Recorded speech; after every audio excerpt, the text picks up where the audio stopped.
আচার পছন্দ করে না এমন মানুষ কিন্তু খুঁজেই পাওয়া যাবে না। অনেকের কাছে এটা নতুন, আবার অনেকের কাছে এটা অনেক পুরনো খাবার। তো যাই হোক, আমার কাছে কিন্তু এটা একদমই নতুন।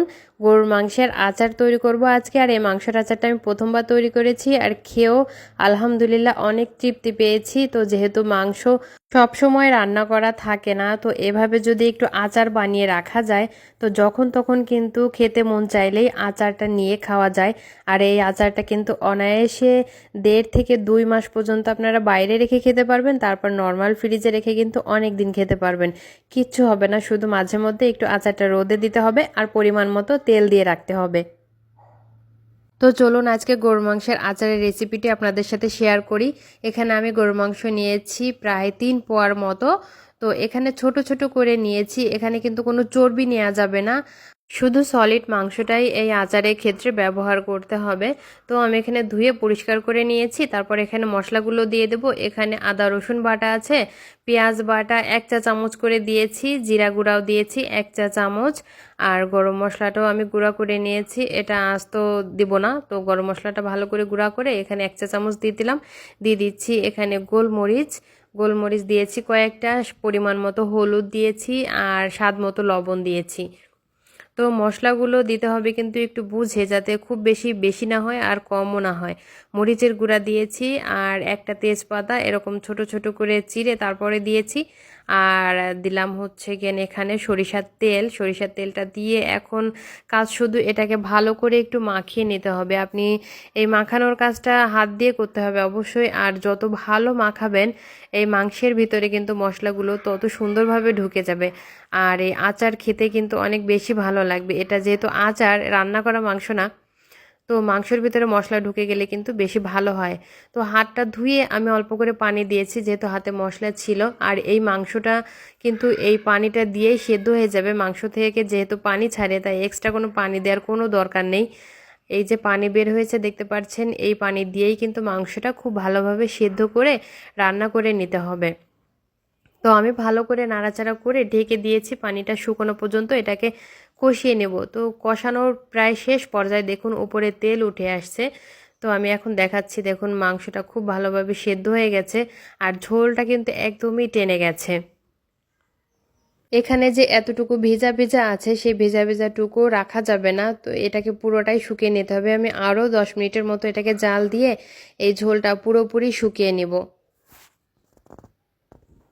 এই যে দেখুন, ঠিক এই পর্যায়ে আসলে এটা আমি চুলা থেকে নামিয়ে নিব। এখানে কোনো পরিমাণ ঝোল নেই, একটু ভেজা ভেজা নেই, মাংসগুলো পুরো শুকনা শুকনা করে নিতে হবে। তো আমি এখন এই মাংসটাকে তুলে নিচ্ছি, আর চলে যাচ্ছি পরবর্তী ধাপে। এখানে একটা শুকনা কড়াই নিয়েছি, শুকনা কড়াইতে 2টা শুকনা মরিচ আমি এখানে দিয়ে দিয়েছি, দিয়ে একটু হালকা করে টেলে নিব। আর দিচ্ছি 1 চা চামচ পাঁচফোড়ন, পাঁচফোড়নটা দিয়েও ভালো করে একটু ভেজে নিতে হবে। তারপর দিয়ে দেবো 2-3টা এলাচ, এলাচটা সুন্দর একটা ফ্লেভার আসবে এখানে। এলাচটা দেওয়ার পরেও আমি এখানে আরেকটু সুন্দর করে ভেজে নেব।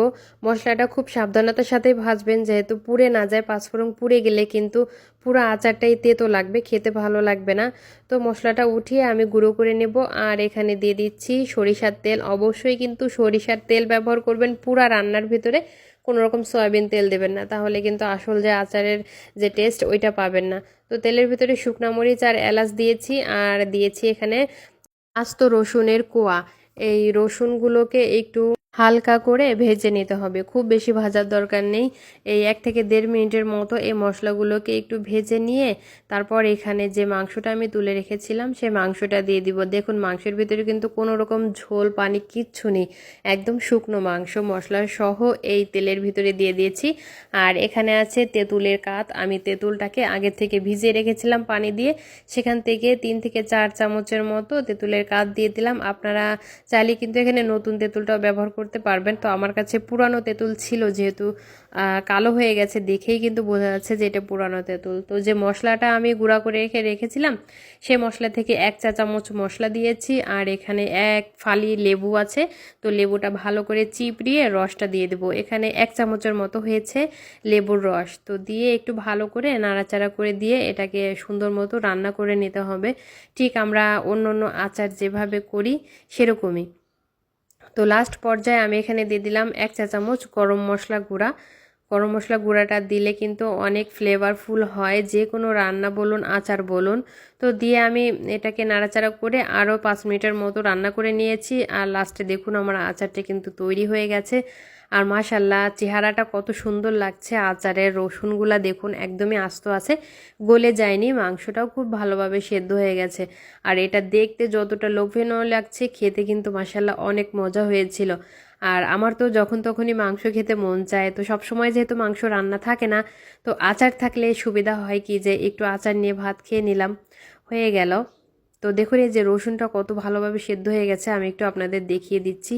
একদম সফট হয়ে গেছে রসুনটা। তো এটা কিন্তু আপনারা একটা কাচের বয়মে করে রেখে দিতে পারবেন। শুধু খাওয়ার সময় একটু খেয়াল রাখতে হবে যে এই আচারের ভিতরে কোনো রকম পানি না পড়ে। যে চামচটা দিয়ে নেবেন সেই চামচটা অবশ্যই একটু শুকনা করে নেবেন, আর কোনো রকম হাত লাগাবেন না, তাহলেই দেখবেন আচারটা অনেক দিন যাবৎ ভালো থাকবে। তো একটা মাংস আমি আপনাদের দেখাচ্ছি যে এখন যে মাংসটা কিন্তু উপরে কালো হলে কি হবে, ভেতরটা কিন্তু পুড়ে যায়নি। অনেকেই বলবে যে ভেজে কালো বানিয়েছি বা পুড়ে গেছে, কিন্তু না, দেখুন ভেতরটা কতটা সাদা রয়েছে। আর মাংসের কালারটা দেখুন কত সুন্দর হয়েছে। তো রেসিপিটি কেমন লাগলো অবশ্যই জানাবেন, ভালো লাগলে অবশ্যই একটা লাইক কমেন্ট ও শেয়ার করতে ভুলবেন না। আজকে এখানে বিদায় নিচ্ছি, আল্লাহ হাফেজ।